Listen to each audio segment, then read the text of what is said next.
All right, let's get started. So I'm delighted to welcome Jesse Abram back to the Har Zion community. He was became a bar mitzvah at Har Zion a number of years ago, and is now in Washington, D.C. He retired from Wells Fargo and has been researching debt and Shemitah and other such things since then. And we're delighted to have him. So Jesse, the floor is yours. David, thanks so much. Thank you and Rabbi Glick for giving me this opportunity.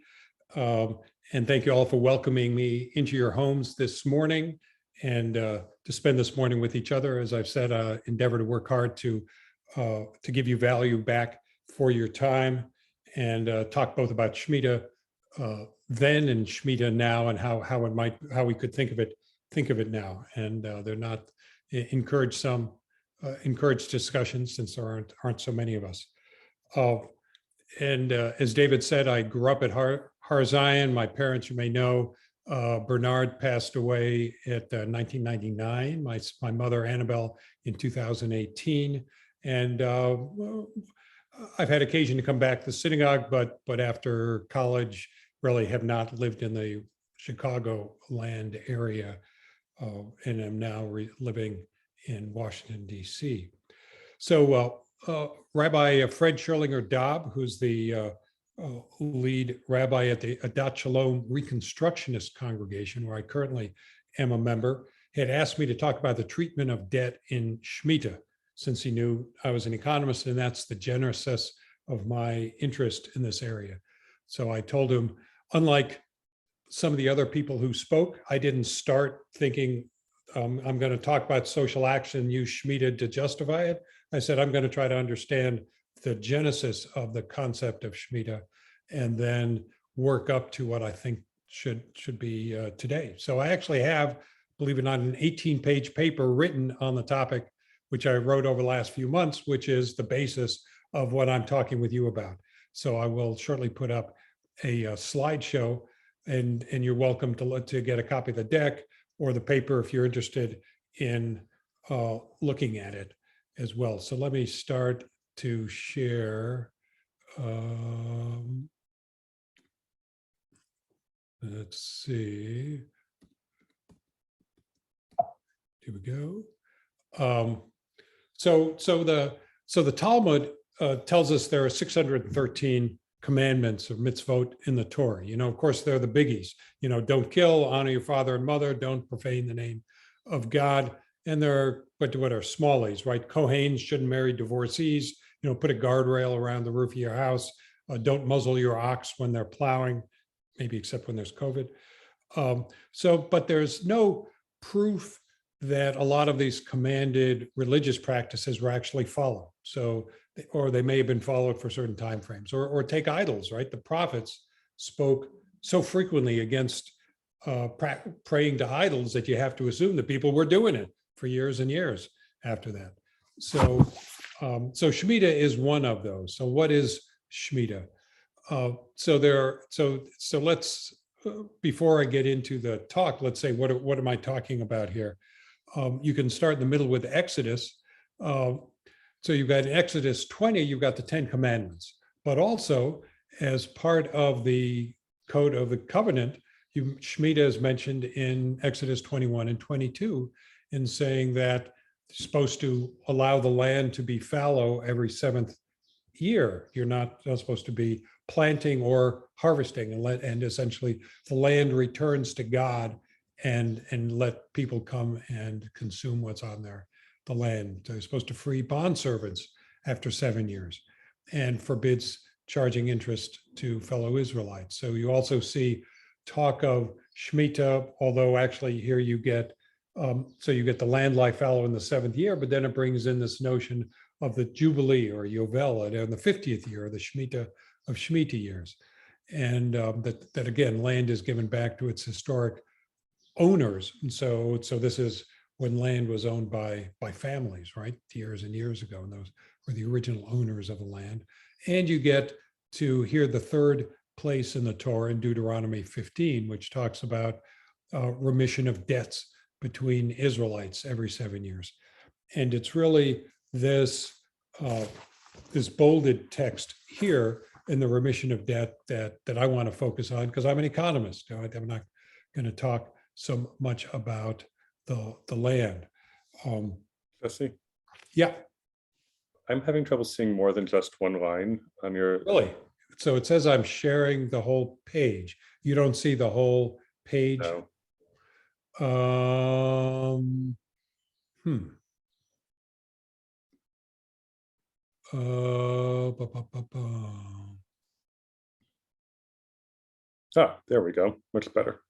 Oh, okay. Thank you for correcting me. I'm so sorry about that. So, so good. So these are the three texts in the Torah: the Leviticus, Exodus, and Deuteronomy. And I should mention, should have mentioned that 5782, the year we're in, is a Shemitah year. And even though 5782 is divisible by 3, apparently the official counting as you start after the destruction of the second temple and whatever that year was, and you divide that by 7, and you still end up that this is a Shemitah cycle.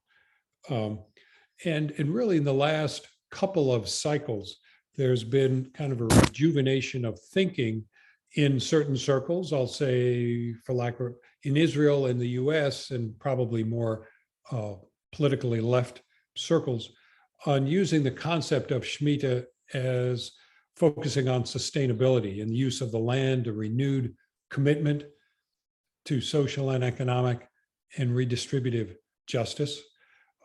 So at the sessions to talking about Shemitah at Adat Shalom, Reconstructionist synagogue, where I'm a member, there was talk about the land and power plants and reparations and that sort of stuff. But again, that's not what I would focus on as an economist. I'm focusing on this bolded text that's looking at the issue of debts.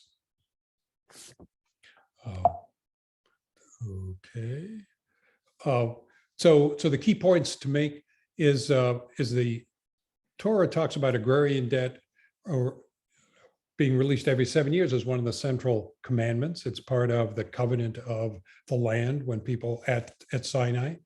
And the political objectives were to maintain the social order, limit the agglomeration of power by a class of oligarchs or creditors.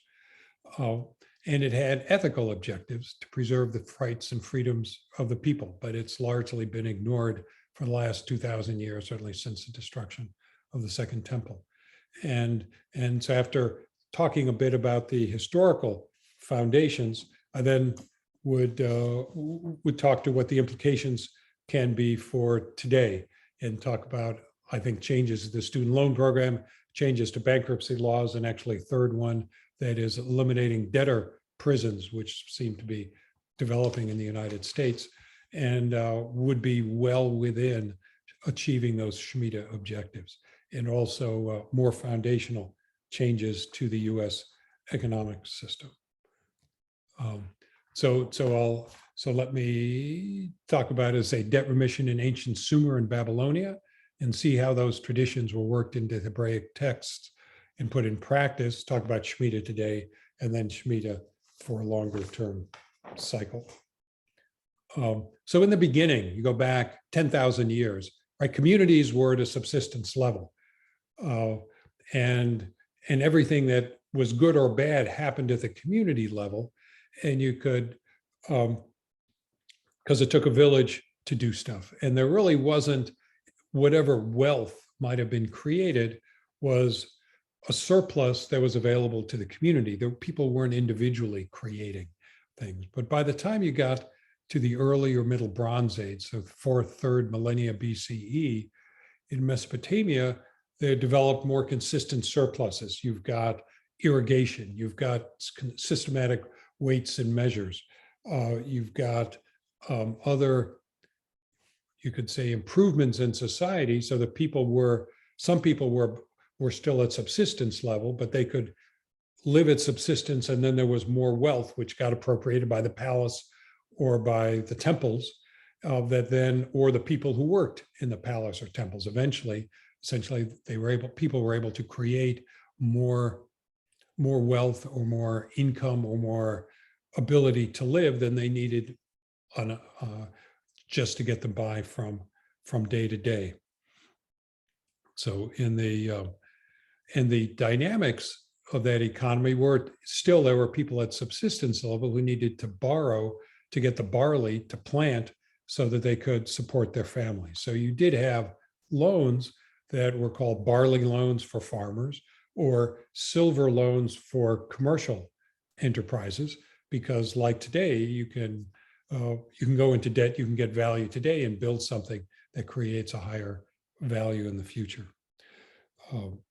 So the ruler of the time needed people to pay their taxes. They expected them to pay taxes, as I say, provide this corvée labor, essentially free labor for building the temples or whatever they wanted, and to serve in the military. And the ruler needed that allegiance. And to do that, he wanted to preclude the buildup of private wealth. So he wanted to eliminate a creditor class in between the people who were working and the ruler on top. Because if you owed money to someone else and not to the ruler, all of a sudden you'd say conflicting obligations. So if you go back to ancient Sumer, they created a system of these clean slate amnesties. How you pronounce this, Amargi or Andararam exactly, I don't know. But you have edicts in 2400 BCE, 2350, 2130, that again eliminated the indebtedness to the temple, because the temple or the palace was the place where most of the wealth was, and they were the ones who were saying, it's okay, you don't have to pay your taxes, or you owe your taxes to us, and they could eliminate the need to pay taxes and say, it's all right, we understand you don't have to pay taxes because we want you to work the land and then volunteer in my army. So how can you tell the guy he's got to pay taxes, he's behind in his taxes, but he's got to go out and put his life on the line to protect you as the ruler. And then again, during Hammurabi's time and later, 1812, 1803, these are BCEs, all right? So these are all starting from the farthest back to the present. They developed a process of this misarum, breaking of the tablets, called for justice and righteousness, to cancel agrarian debts and debts to private individuals. So if you look on the text of the Hammurabi stele in the Louvre, where that the strong might not oppress the weak, the justice might be dealt to the orphan and the widow. I write my precious words on my stele to give justice to the oppressed. And there you have it, right? For those of you who've been to Paris and been to the Louvre, you go, wow, there it is. So this is what's written in cuneiform on this Hammurabi stele. You might, of course, it's hard to tell from the tablets that remain how much this was, the extent to which this was enforced, because you certainly would have had resistance from people who also wanted to lend money. So after all, who else had money other than the palace? It was the people who worked in the palace, right? They were in the position to get their own wealth, and they could say, hey, this could be a good business, lending money to farmers, and they wanted to get their money back. They didn't want to find that their debts were erased too. So you did have this strange dynamic between the palace and the people who worked at the palace, but ultimately the ruler was trying to maintain control of society in that way. So here I've got a picture of the Rosetta Stone, because the Rosetta Stone also was about the release of debts, and conveniently it had that information in 3 languages, which helped people to decipher the Egyptian hieroglyphics. Also, so how did this end up in the Mosaic Law? Well, as you read the Tanakh, and that's really the source of our historical knowledge during this period, it's not just religious, but that is what you read to find out, maybe Josephus and a few other historians, but the detail comes from the books in the Tanakh. The Israelite kings had no particular strong, what I'd say, social justice record, right? I mean, they talk about taxes, and collecting taxes. And it was really the prophets that sought to pursue social justice. And the text of the prophets doesn't use the term Shemitah. You did. Jeremiah does use the word Debtor, which ends up in Leviticus, but their comments do not, and again, the language, the words don't line up precisely with the Torah. So I'd suggest their thinking came from what was discussed at the time, which was in Greece. There were social justice movements, where did they get ideas of Shemitah and the Debtor? Well, it came from the Babylonians. So you get, for example, it's written Josiah pursued, was one who discovered this book in the temple and said, hey, you don't want to bring religious practices back. And this was before then the destruction of the temple. But there's no record of land or debt remission in what Josiah specifically did. And so although we think what he had was a precursor of Deuteronomy, there's no actual record of behaving like the laws that are described in Deuteronomy. You do see in Jeremiah the term Debtor, but then King Zedekiah proclaimed a release of bondservants, but then he reversed himself. And so that didn't happen. So you start to see this getting codified when Nehemiah is the Babylonian administrator, comes back then from Babylon, prophet Ezra, who's also then at the same time, who brings these Babylonian ideas back to Judea. And they talk in the text there in Nehemiah about ransoming back Judeans, abolishing interest, returning property, freeing bondservice, and that sort of stuff. So, but at this point, Judea is a vassal state to Persia. So whatever gets written was a religious direction, but it wasn't state law. So, so this was. So again, you say, how much was any of this actually put into practice?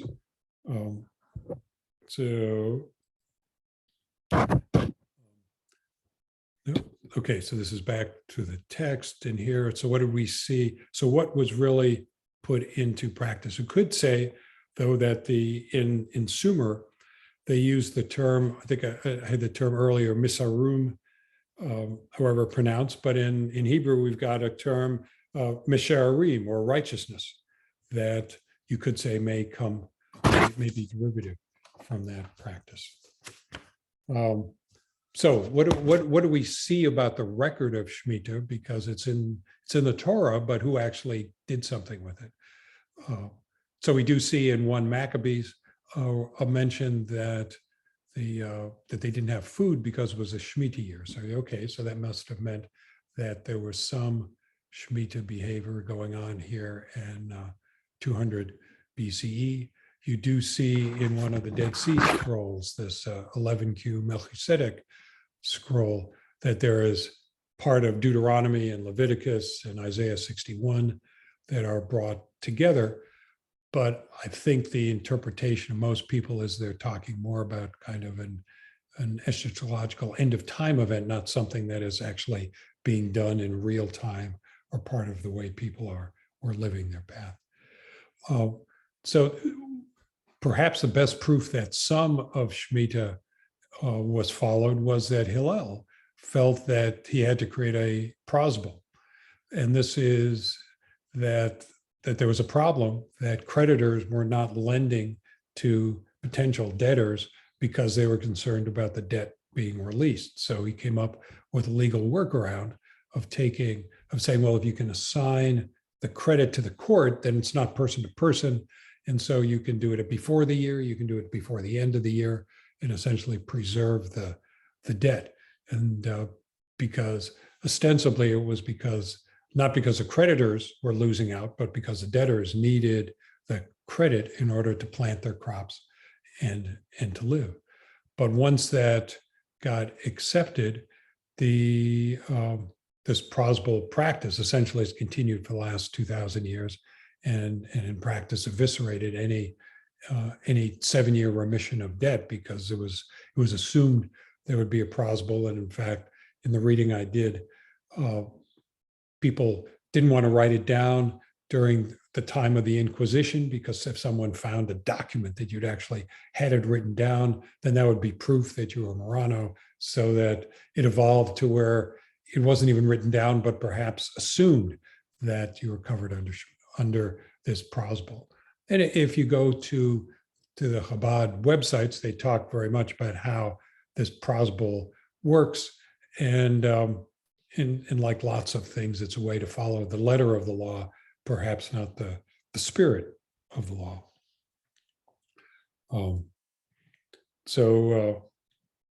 Okay.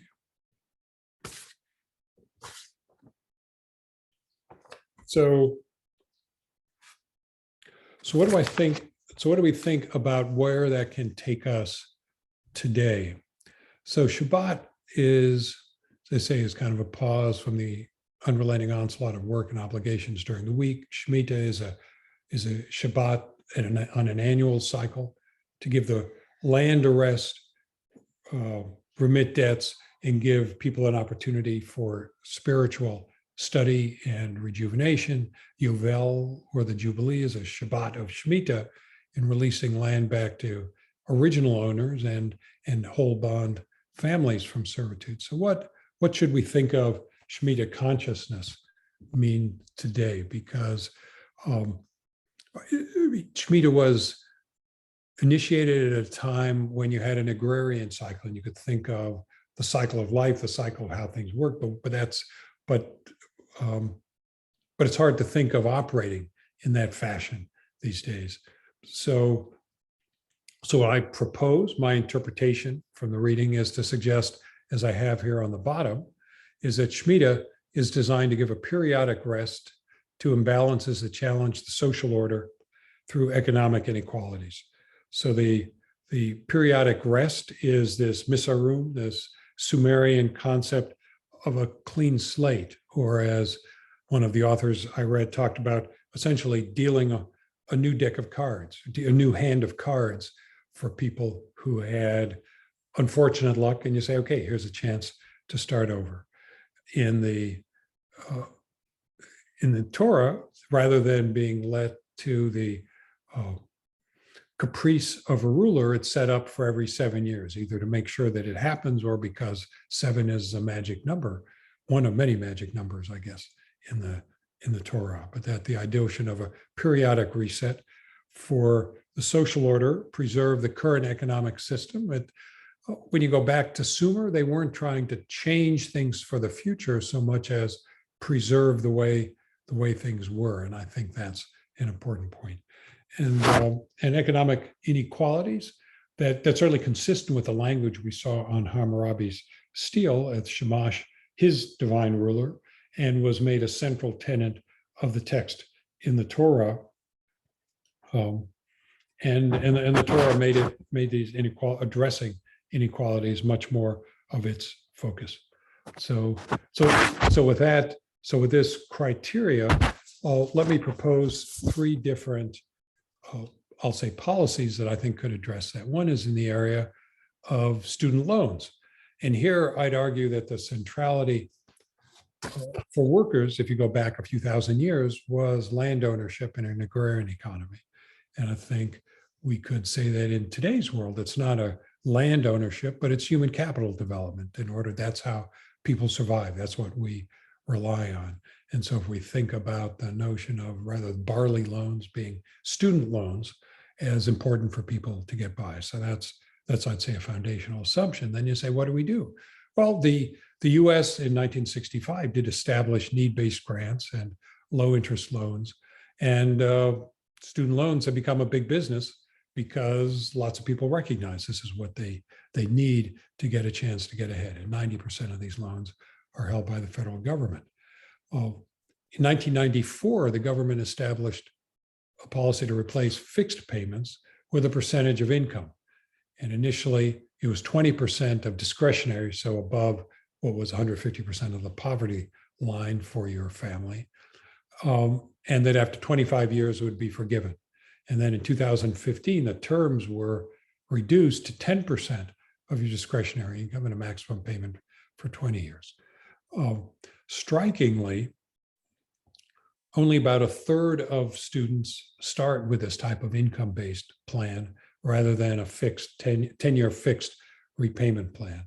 And the default rates are much higher, twice as high on this 10-year fixed plan than they are on payments as a percentage of income. So student loans is certainly, and the issues have been in the news. There's lots of student debt. I would say disappointingly, the Biden administration is focusing on just eliminating debt or picking a certain number and forgiving those loans. As I guess a conservative economist or somewhat conservative economist, that strikes me as is not the right path. But the notion of and the Biden plan continues to evolve because it hasn't been finally decided yet. So what I would say is we should follow the lead of Australia and the UK, which essentially make repayments contingent as income-based, which would mean that the government society is taking an equity interest in the students, and the students essentially are being given insurance. It is if they go to a bad school, if they get a bad employment opportunity subsequently, that they're provided insurance because the government society is sharing both the upside and the downside, and that would be one way for society to follow these Shemitah guidelines of making student loans more readily available. So it's really a program redesign and not a forgiveness plan. Bankruptcy law, you could say bankruptcy law is also a way to give someone a clean slate. You go back hundreds of years, and there were debtor prisons, and people were put in jail, both certainly in Europe and Britain and the U.S. for debt. Here, the notion of bankruptcy law, that if you get in enough trouble, you can go through Chapter 7 to fully discharge your debts, or Chapter 13, where you preserve some, you can get to hold on to some assets, and then you've got a payment plan over a 3 to 5 year period. So bankruptcy law, I'd say in principle, is in the spirit of Shemitah, allowing people to have a clean slate. In 2005, the bankruptcy law was changed, and I think in the view of everybody who's looking, kind of tilted more toward the interests of creditors and the people who are in the middle of executing, processing the law than the debtors themselves. It made it harder to file Chapter 7, and among other things, has raised filing costs, reduced exemptions, and in fact, in direct contrast to the Hammurabian approach, it's kind of tax arrearages and student loans, which are really federal loans that are the priority that get paid first rather than last. So that rather than the government saying, here's a clean slate, we will eliminate your indebtedness to us, they come back and say, no, we want to get paid first before you're private. So there are, I don't have specific prescriptions for that, but bankruptcy law would be a clean slate opportunity.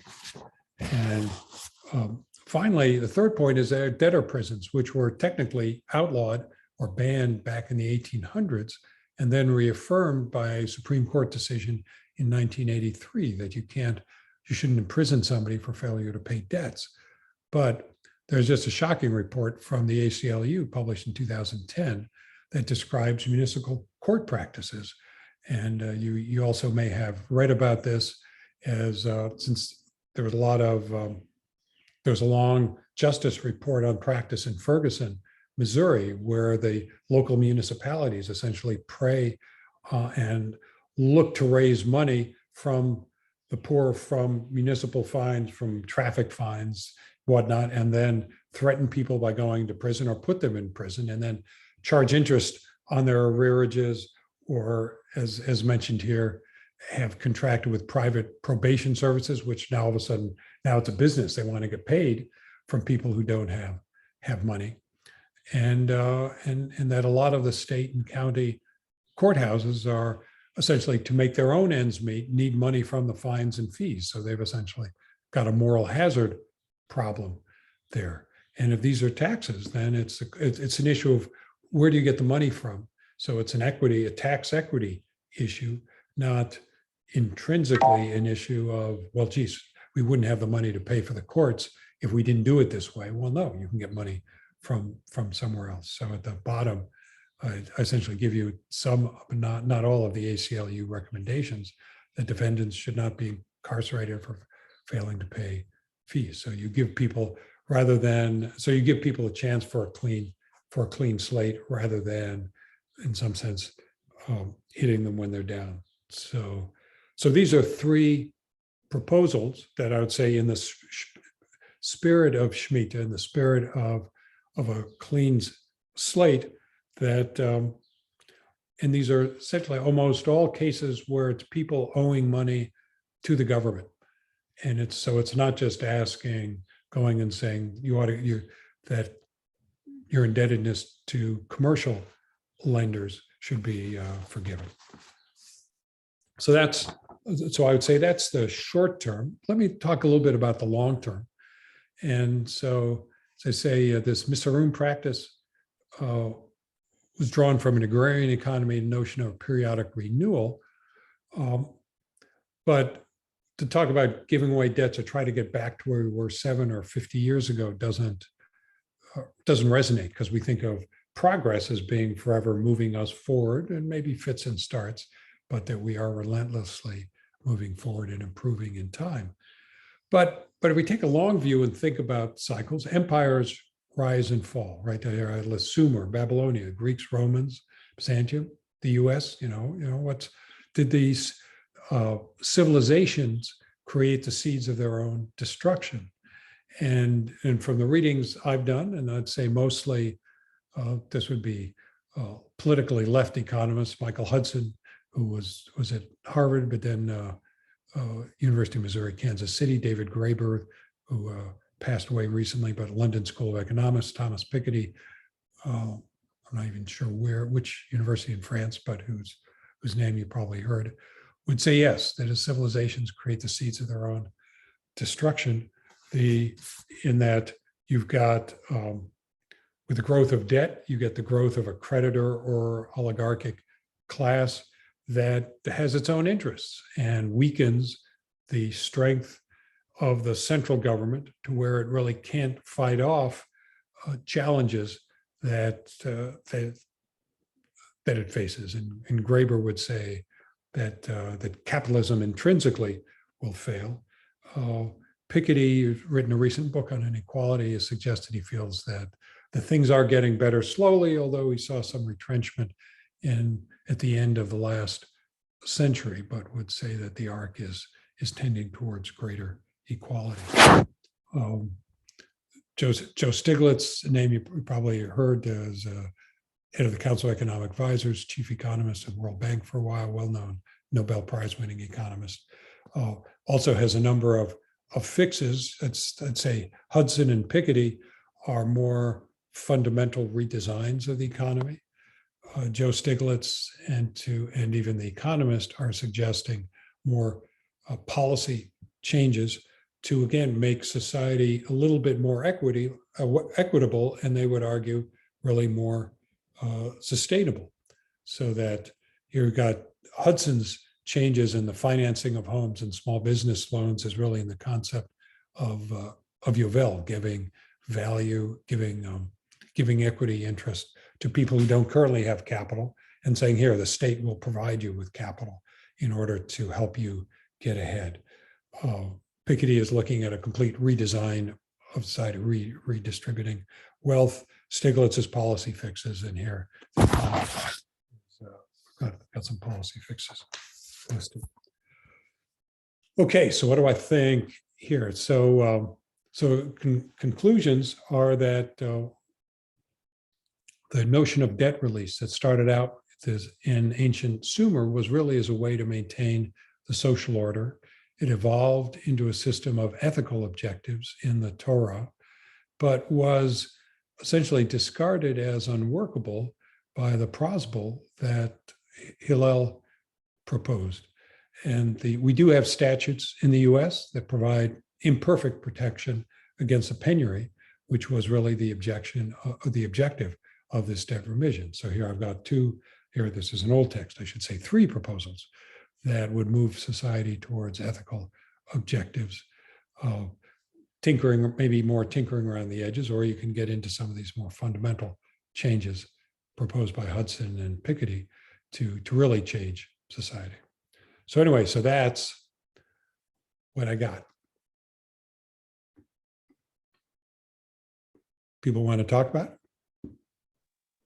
What do you think about universal salaries, Universal income? universal income? Um, Do you think that's related to this?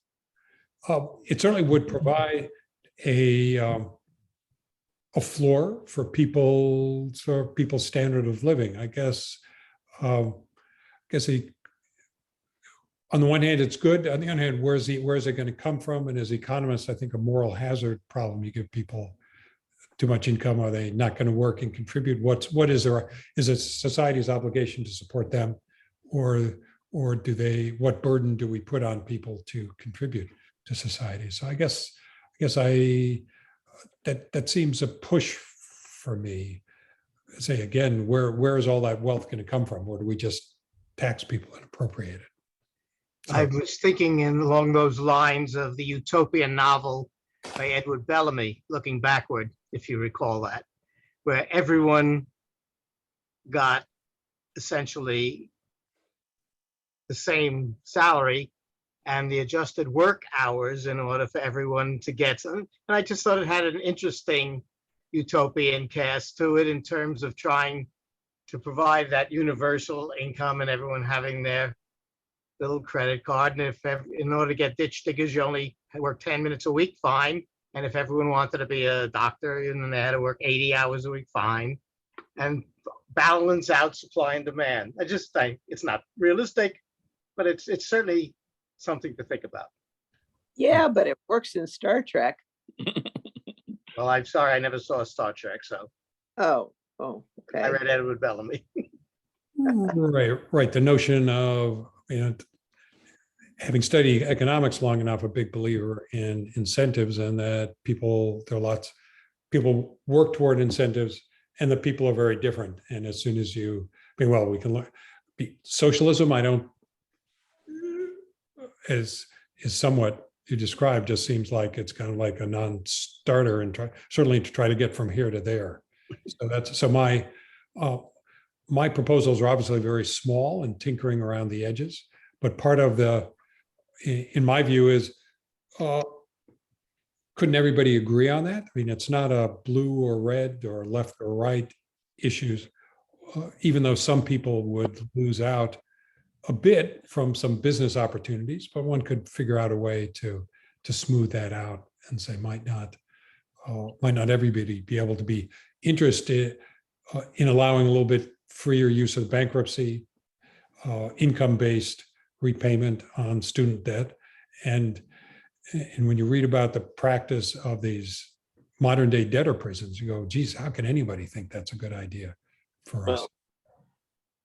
Instead of all of the student debt, wouldn't it be, do you think it would be better just to have college, higher education freely available, so that people wouldn't have to go into debt to get an education? I think if things were free, well, the cost will skyrocket. I think what you see with government subsidy of housing is that house prices go up.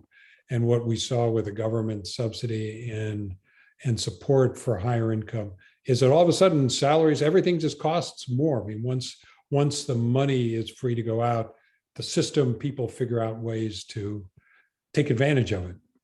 And that's not inappropriate so much as you have to figure out how people work. Let me ask John, you've got your hand up so politely. Oh, thanks. Couple of things. I know it was, you call it discarded as unworkable.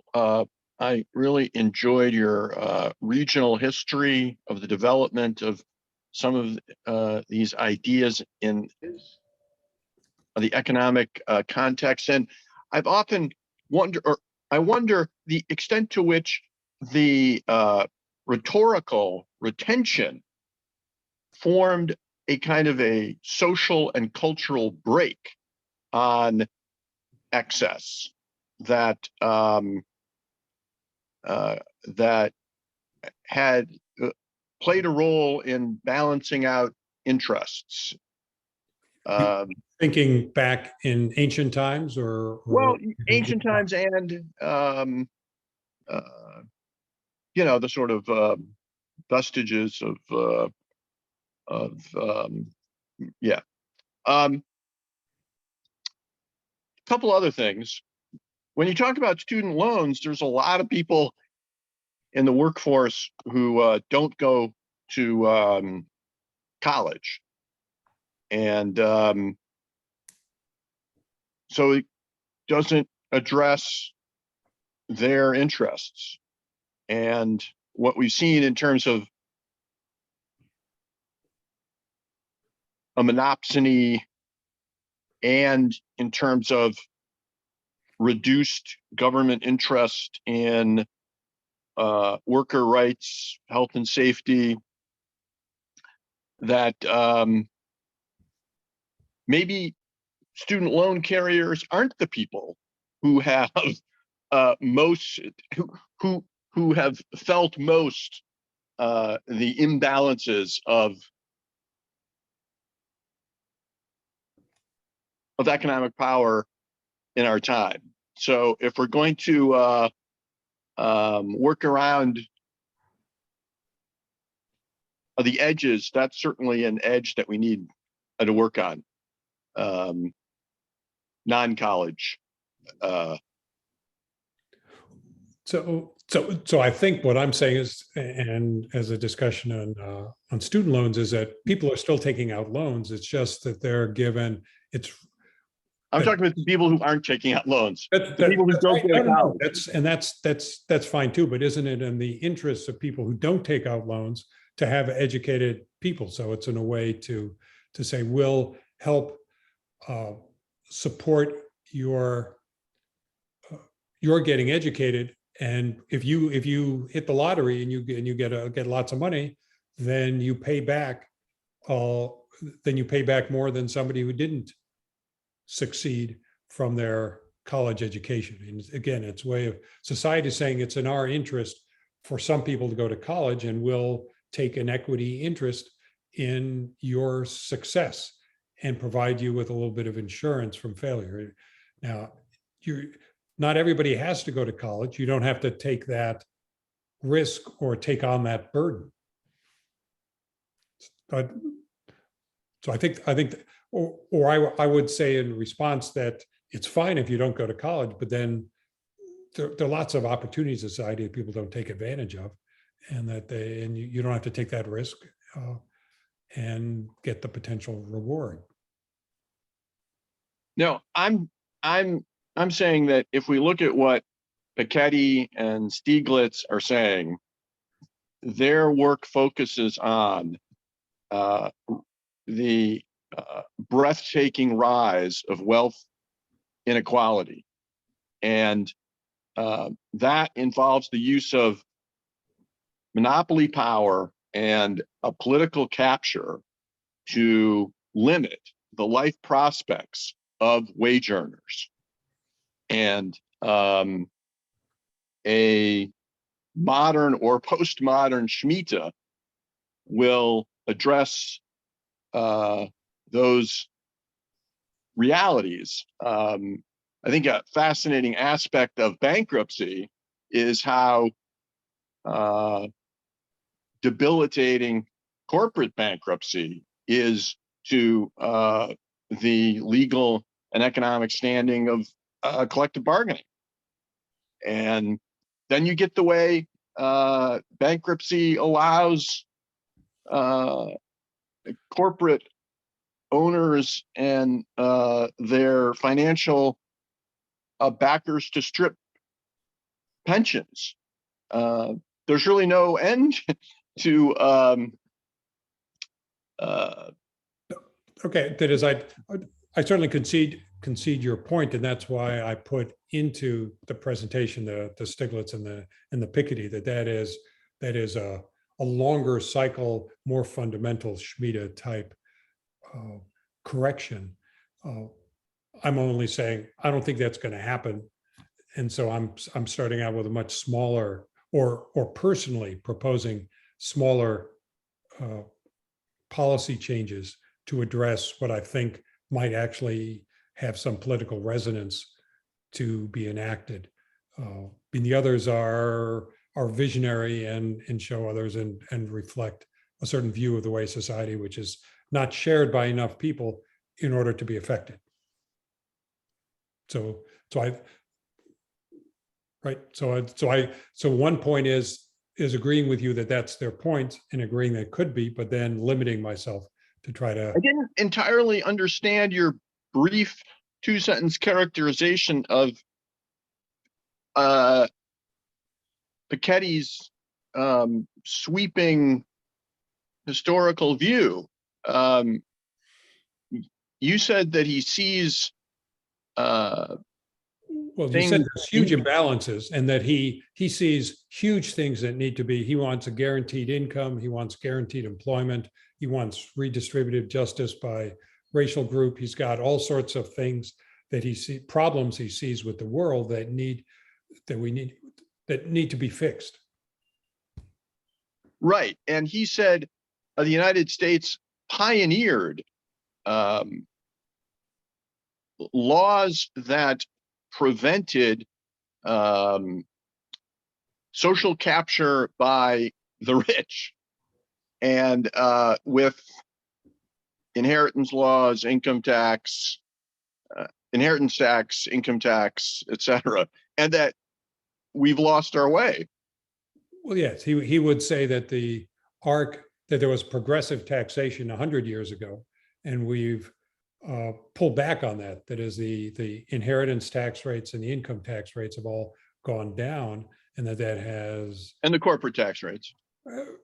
Corporate tax rates, and so that's been a move in the wrong direction from his perspective, because it's meant the sustain of, because you've got a moneyed class that's now sustained in a way that that wasn't the case 100 years ago. So he sees, to say, since probably go back to kind of Reagan Thatcher as kind of being a turning point in how a lot of these tax rates changed. And then so, yep.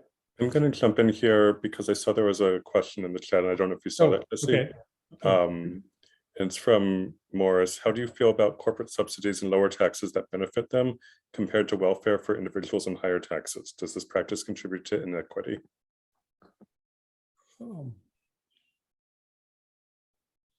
almost by definition as characterized, right? I guess it looks like inequity. And corporate subsidies, you say, is that for a purpose, for a positive purpose? I mean, it's almost a loaded statement to say corporate subsidies.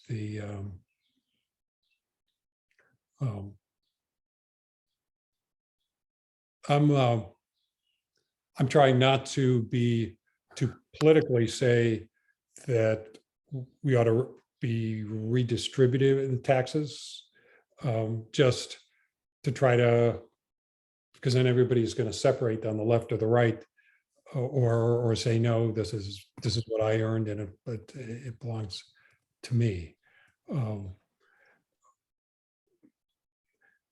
The question is whether government policies help to create efficiencies that expand the pie sufficiently to not contribute to inequity. Certainly, right off the bat, you redistribute income and you give more to the people who have it and take away from the people who don't. By mathematically, I guess I'd say it contributes to inequity. But you hope that government policies are designed to expand the pie enough to help everyone. And that's some of them obviously do, many obviously don't, but I think some do. And that becomes more a political question of what you think makes sense. Am I waffling too much or am I? No, I think that's okay. Thank you. Are there, I want to be respectful of people's time. So are there other questions that people have? And if not, then I'm sure Jesse could stay on for a few minutes if people want to have individual conversations. Firstly, I'd like to thank Jesse for doing this and think it was a very, very well put together presentation. Could you just elaborate a little bit in regards to the student loans and the income-based? Luckily, David and I were able to go to college in New York for free. And if it didn't exist, he would have gone and I probably wouldn't have gone. And we got a very good education a very long time ago, and then things changed. So luckily, we didn't have to take out student loans. But when our older son, we did pay for college, but when he went to law school, we said it's on your own. And so he took out loans. And then it became a nightmare with people calling and threatening and screaming when he couldn't pay the loans. He started to, and it didn't work. So eventually, and luckily, and I say luckily because there are lots of inequities, we paid it off so that he wouldn't be threatened and we wouldn't be threatened, etc. So how does it work in the UK and in Australia, and how could it work here to have it based on income? Because obviously people walk away from all sorts of things, whether it's loans or their homes and foreclosures. And even our son who prosecutes people who scam other people, and the government can never collect the money because the people don't have it or they go off somewhere else. So where do you get the money?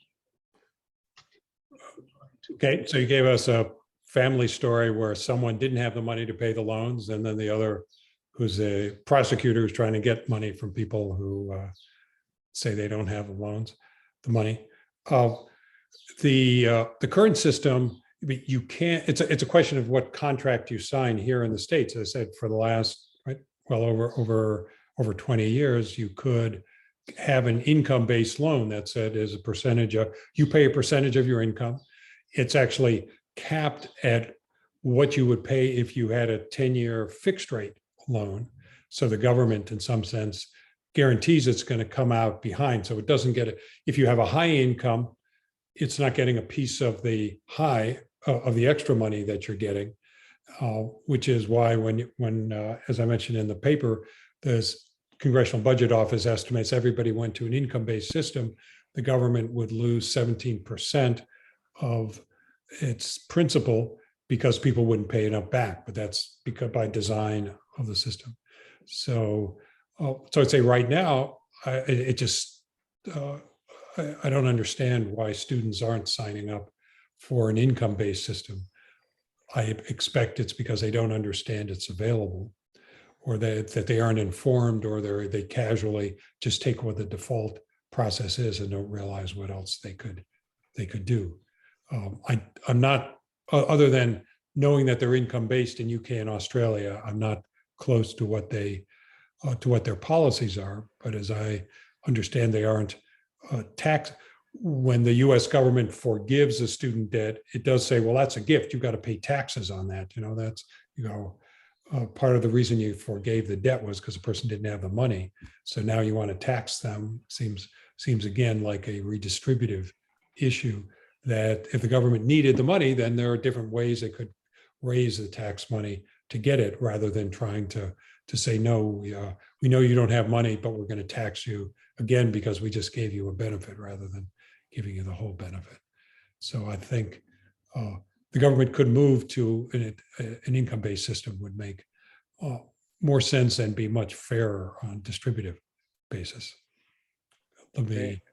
I just want to point out that, if I could point out that free tuition in New York City wasn't luck. It was the fruits of liberal New Deal politics. And, you know, Bernie Sanders ran for president a couple of times calling for free tuition at public universities. And so if you if you bundled that with student loan forgiveness, you would have sometimes to inspire people about the possibilities of I think someone political else wants action. to speak. I'm sorry. Yes. Am I audible? Yeah. Sometimes Okay. sometimes you Yes. need to go beyond tinkering so that people understand what the possibilities are.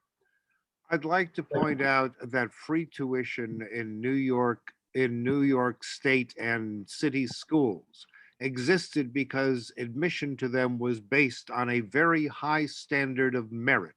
Yes, You I had think to- we all and- know that, and there's Well, another well- person who wants to speak. Well, I merely wanted to point out that you can have merit-based admissions or free tuition. You cannot have both. Who said And you can't have both? Okay, I'm going to jump in here now and say thank you again so much, Jesse. This was wonderful. I certainly learned a lot, and I'm sure other people did as well. And Thanks, everybody, for sharing, and I'll make available to David a presentation and a paper if people want to spend more time on it or look for references. So thank you all for spending your Sunday with me, and John for engagement, everybody, Morris, Daniel. Thank you. Sandra. Thank you. Thank you all. It was really interesting. Okay.